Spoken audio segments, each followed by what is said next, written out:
This is the morning, still the morning, it's 11:45 on the 11th of November. A clip put up by H.G. Tudor, Knowing the Narcissist. Erika, Kirk, Touchy again. Plays for 11 minutes. Let's have a listen.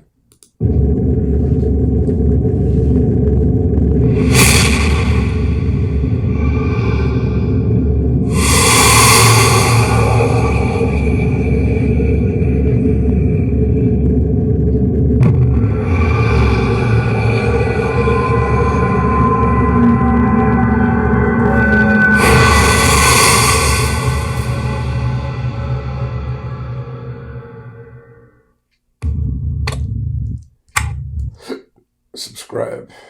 Yeah.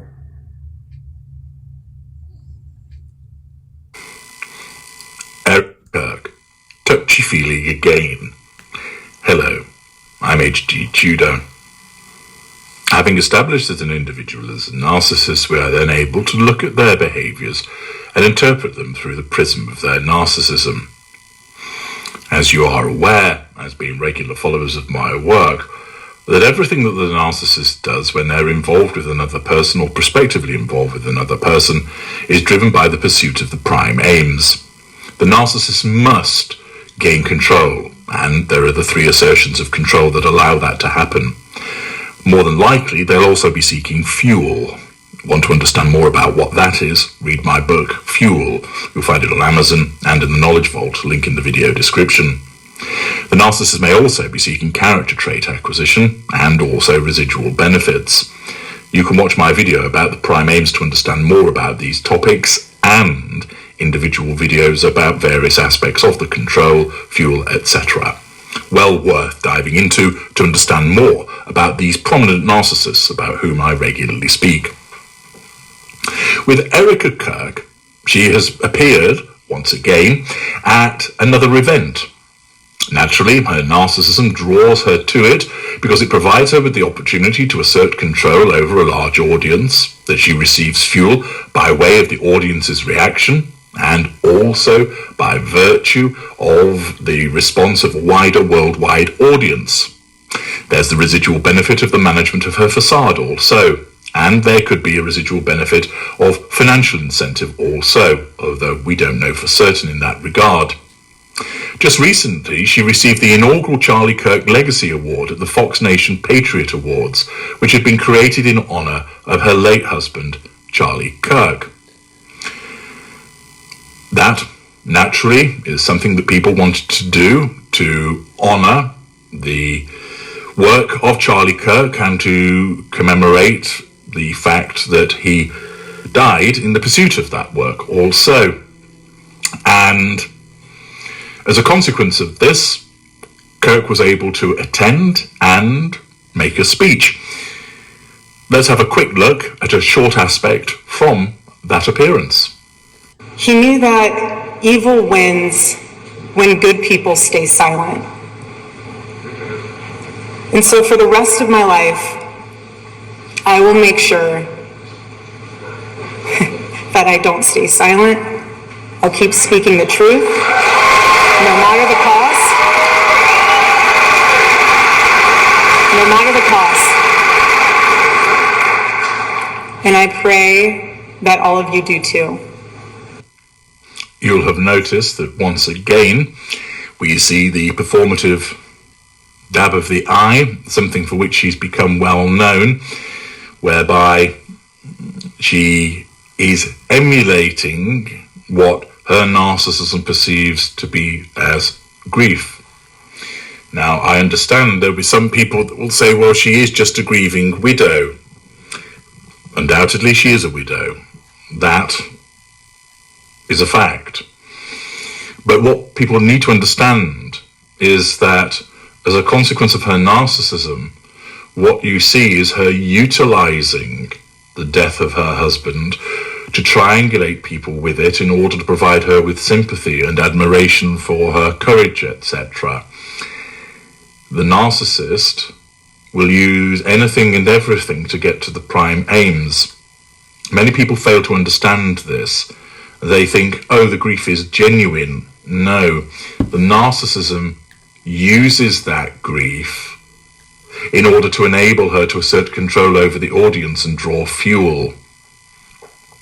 That's why whatever the narcissist does in relation to other people, it's never genuine, because it's ultimately for the benefit of the narcissist and the pursuit of the prime aims. It allows the narcissist to get to a particular place, namely destination prime aims, by using something such as grief. Thus you can hear people cheering and clapping her, which will provide her with fuel from a large number of tertiary sources. So it's all good gravy, so to speak, for the narcissist to appear at such an event. Naturally, there'll be those that would suggest, well, this is inappropriate that she should be appearing so soon. Others would argue against that and say, no, she needs to capitalise whilst the iron is hot and people still remember what has gone on. But irrespective of those two views, what's really going on here is how it benefits Erika Kirk with regard to the pursuit of the prime aims. And we see another aspect of her narcissism in action at the same awards, utilising something else for which she has started to become known. Have a look at this piece of footage.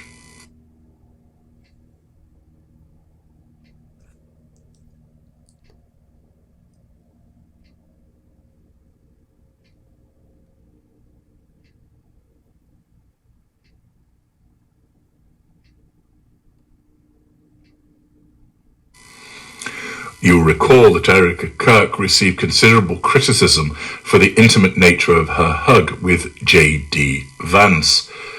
I've analysed that separately in an earlier part about the various red flags. In the course of these awards, country star Jason Aldean and his wife Brittany introduced the Turning Point CEO as the woman who refuses to surrender while presenting the award. When Kirk took to the stage, she hugged both of the Aldeans before delivering her acceptance speech, a short piece of which I just showed you before. But you'll notice that in this clip, Erika Kirk rubs Jason's back while his wife watches from behind. Now, first of all, there will be those that will say, well, it's just a hug. But it's not. It's important to understand that because one of the participants is a narcissist, what's actually happening is that the hug is being used to assert control in a direct physical fashion over the recipient. It's similar to the way that this one's wife regards herself as a hugger, that she hugs people, often when they don't want to be hugged, in circumstances where it's inappropriate, and doing so in a manner where it's elongated and unnecessary, failing to recognise boundaries. What you see here is fair enough that there would be a hug that would take place, and even if it was just a short hug, it would still be done by the narcissist to assert control, but it would fit in more readily. Here, there's another red flag because of the way that she rubs Jason Aldean's back, and she's doing this in front of his wife. And you can see that Brittany Aldean doesn't look particularly enthused at the interaction, as you can see from her facial expression. And people have queried, why doesn't she just deliver a handshake? But the fact is, her narcissism propels her to assert control, and it does so by physical means of hugging. Because of the absence of boundary recognition and the fact that he is a married man, her narcissism sees nothing wrong with her maintaining a hug for an elongated period of time whilst rubbing his back, and all doing so in front of his wife, because she has no emotional empathy for her. Those that just say, oh, it's a hug and nothing more, fails to understand the way that a narcissist operates.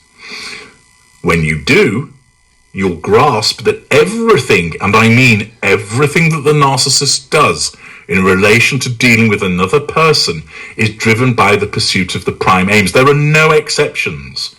It'll either be 1, 2, 3, or 4 aspects of the prime aims.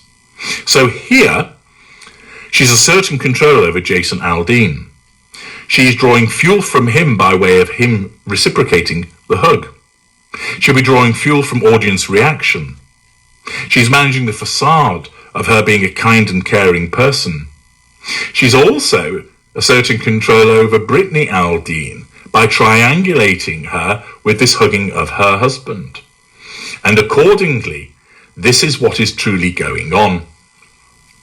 Thus, she's touchy-feely once again with somebody else's husband, and you understand, by virtue of her being a narcissist, that it's not just a hug, but it's more than that, and various facets of the narcissistic dynamic are broken down for you, arising from this clip.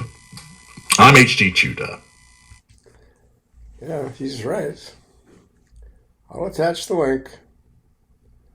Look at it. Pass it along. And thanks for listening.